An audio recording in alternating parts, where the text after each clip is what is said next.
Thanks, Mike. Now we are following up tonight on flooding in the high country. Forest fires have left many parts of our mountain with burn scars, which can lead to excessive runoff and flooding when the rain falls. And Rob Harris shows us tonight how people living near the Cameron Peak burn scar are adjusting to this new normal.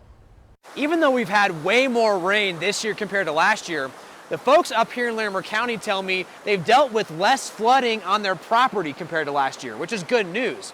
But it's because of a lot of investments they've each personally made on their properties, like the bridge I'm standing on. All you can do is look at it and say how we can fix it. We met Michael Markovich last July when a big part of his property was completely underwater. Last year, the water came all the way from the creek over there, all the way up to about here. So this was all underwater during the high intensity of the flood.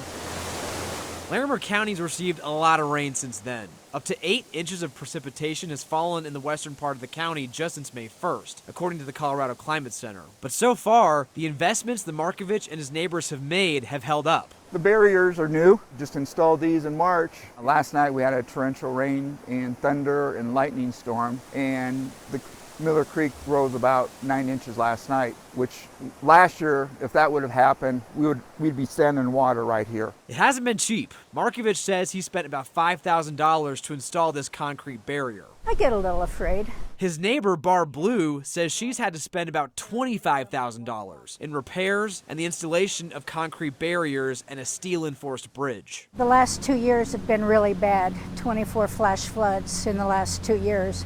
So, you know, when we started seeing the water turn black from the fire, from the Cameron Peak fire, we knew we were in trouble. And I just hope we can keep from flash flooding for the rest of the year. Both Markovich and Blue tell me the sounds of rain and thunder put them on edge now, but they also love their homes too much to leave them. You got to do what you got to do, and I intend to stay here. For Denver 7, I just can't leave this place. I'm Rob Harris.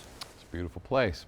Colorado Climate Center says it will continue monitoring that area with the increased risk of rain and precipitation expected over this summer.